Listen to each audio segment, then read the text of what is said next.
All right, people. Hello. Welcome back. It is the Cup Chasers podcast. Thanks for being here. Thanks for listening. The Arsenal host Brighton, Hove, Albion, the Seagulls on Sunday just after the City game. Hopefully, we'll be celebrating an Everton win and we will know what we need to do. Doesn't change, but let's go ahead and smash up the likes for 5 Arsenal goals and subscribe to the channel. Get that notification bell on. Just kidding, guys. I don't think Arsenal are going to score 5. But I do think that, like you say, Lewis, Brighton seemed to be a bit of a wounded animal, kind of. And De Zerbi did say at the presser after the match that you'd see the real Brighton against Arsenal on Sunday. So I do think they'll bounce back, at least performance-wise. Big news is Zinchenko going to miss the rest of the season. Is what I'm hearing today. And I honestly don't think it's that bad of a miss. I think Kieran Tierney is a fantastic replacement. He won't be doing the inverted thing as much. Yeah, I was about to say, it will make y'all more defensive, I would think. Well, he offers he's more of an Ashley Cole type. He's more of a traditional left back where he's going to try to maraud down the wing. So it's going to look more like last season did. But I say that, but the last couple of times he's come in, I have seen him invert into the midfield a couple of times. So while I think that would be weird, we may just see that. I don't think it'll be as much. I don't think he'll do it as like all the time like Zinchenko does. But yeah, I'm not too worried about it. I just think we'll still be able to control the ball, still be able to play our game and keep possession. Honestly, I think Jorginho should get the start again, to be honest with you. He's, it's just one of those things. He's just been better, straight up. He's come in. He was a cool head during the Newcastle game, man of the match for most, and I think his experience, as much as when he was in a Chelsea blue shirt and even in an Italy blue shirt, I was like heavily critical at times. I hate his penalty kicks, but you got to give the man credit when it's due, and he's been immense past 2 games. So for me, I think he starts again, and he's well worth value for that start. And of course, Granit Xhaka, what can I say? I was one of his staunchest haters during the dark days, but I'll be the first to say, I've completely turned that around. Been incredible this season. I think that we'll need him again. We'll need him again to be really big because this Brighton midfield is no joke. Caicedo, McAllister. Sully March is actually out. He's actually injured. So Yeah, he pulled a hammy, didn't he? Oh yeah, he did. Another hammy. You never want to see that, but again, hopefully he'll be fine. But I'm glad he's missing this game. Matoma versus Ben White is gonna be that's gonna be exciting and scary, but also exciting. I think you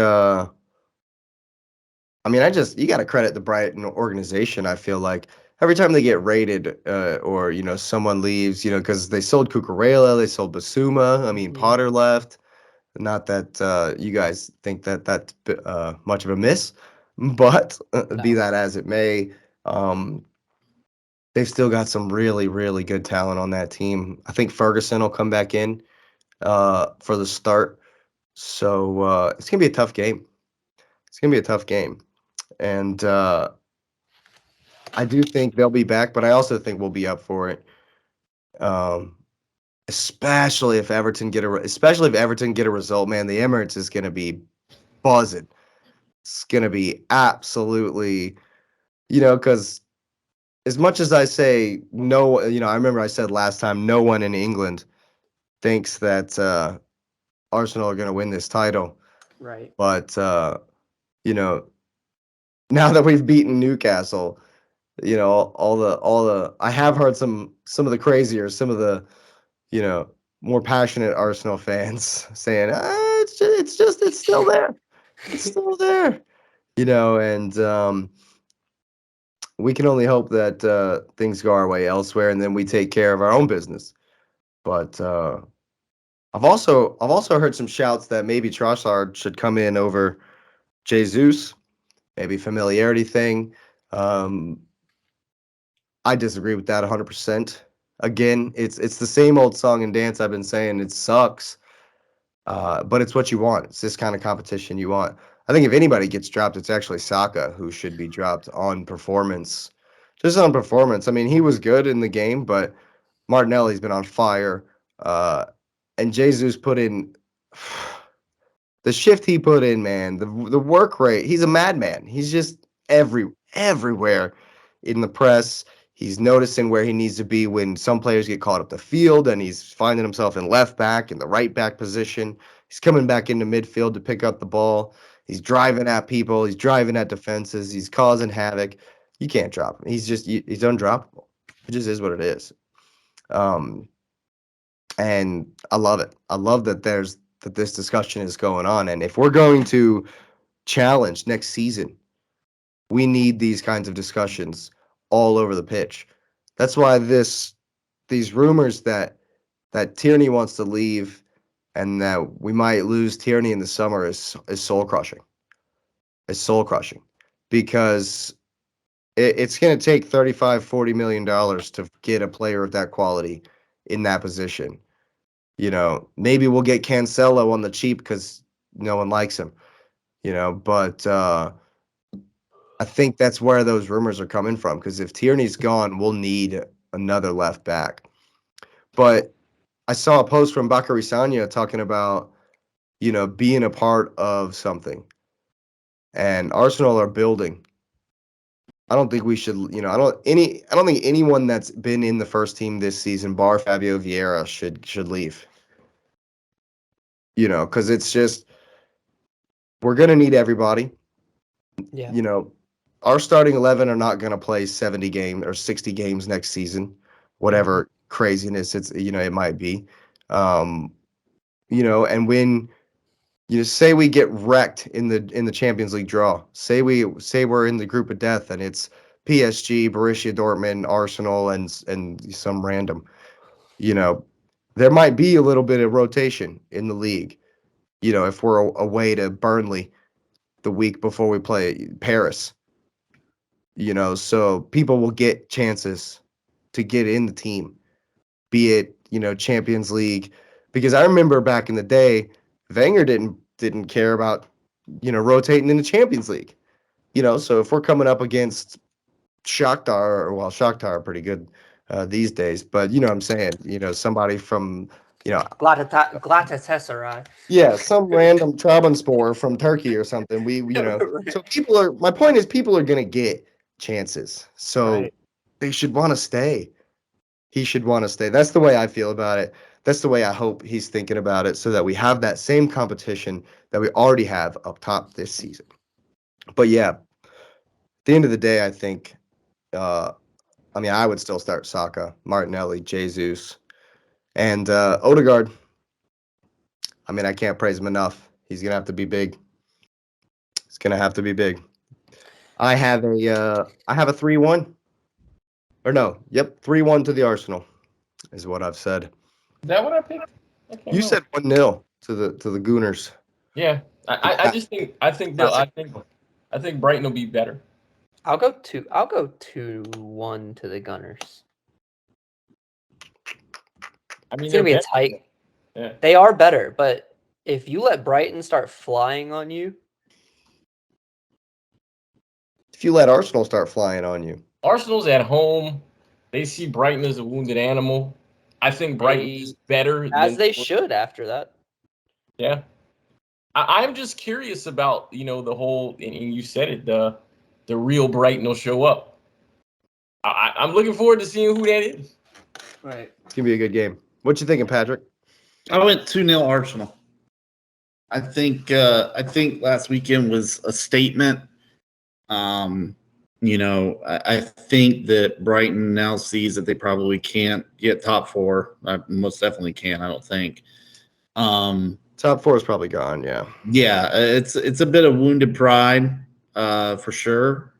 And they say a wounded animal is the worst thing to face. But if you were going to the Amex, it'd be different. I think at the Emirates, they're gonna.